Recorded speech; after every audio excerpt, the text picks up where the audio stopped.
कधीच नाही चुकणार तुमचे फेवरेट टीव्ही शोज झी5 सोबत, तेही एकदम फ्री। अमोल, आमच्यामुळे खूप त्रास झाला ना रे बाळा तुला? नाही मा, अहो तू असं नको ना बोलू। आई रे बाळा, तुझी आई म्हणून तुझ्या मनात काय चाललंय समजून घेऊ शकले नाही मी। खरंच सॉरी, मला खरंच माफ कर रे बाबा। तू तर चांगलं रे मावला, दिव्या मामा, मोठे बाबा, मी एकदम ओके, पण तुम्ही अशी बांधू नका ना। छोटे सरकार, अहो माझी पण चूक आहे। तुमच्या आजारपणात तुमच्याजवळ तुमचे मा बाबा हवे होते, पण हे माझ्यामुळे होऊ शकलं नाही। खरंच मला माफ करा। मोमा, अगं मला काहीच झालेलं नाहीये। डॉक्टर बोलले ना की अजून 2 महिने आहेत।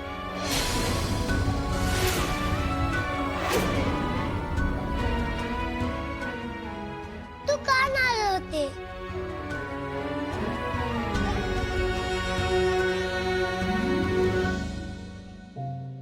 अमोल बाळा, मला ह्याचं दुःख नाही की मी चांगला बाप नाही। मला वाईट या गोष्टीचं वाटतंय, तुझ्यासारख्या समजूतदार पोराला मीच बाप म्हणून भेटायचो होतो।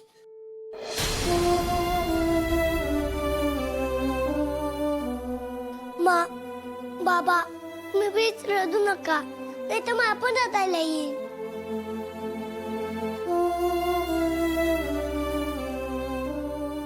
मी सॉरी म्हणू नका, पण तुम्ही एकमेकांना कधी सोडून जायचं नाही। अर्जुन, मी तुला वचन देते, मी तुला कधीच कुठेच सोडून नाही जाणार। हे तू सोडून कधीच नव्हतीस गेलीस। उलट आज मी तुला वचन देतो, मी तुम्हाला दोघांना सोडून कधीच नाही जाणार कुठंच। अर्जा, अप्पे, अरे घरातली माणसं कळती असली ना तरच घराची चौकट शाबूत राहते र, नाहीतर तिला वाईट माणसांची विचारांची वाळवी लागली म्हणूनच समज। म्हणून सांगतो र पोरांनो, अरे शहाणपणानं वागा आता। अगदी खरं आहे विनय काका। अपर्णा, अर्जुन, मी हात जोडून तुमची माफी मागतो। आम्हाला माफ करा प्लीज। इथून पुढे अमोलच्या बाबतीतल्या कुठल्याच गोष्टीत तुम्ही लक्ष नाही घातलं ना तरी चालेल। नाही, जे काय झाले ना त्याबद्दल मला नाही बोलायचं। बाबा, तू चिडू नको ना। अमोल, नात्यानं गृहीत धरायला लागलो ना की असंच होत।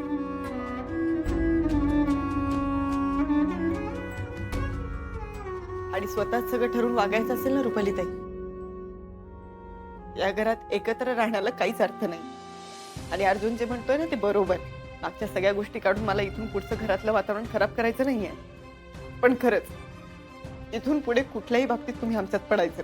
अगं आपण झी5 ॲप डाउनलोड करा आणि पहा सर्व एपिसोड्स एकदम फ्री।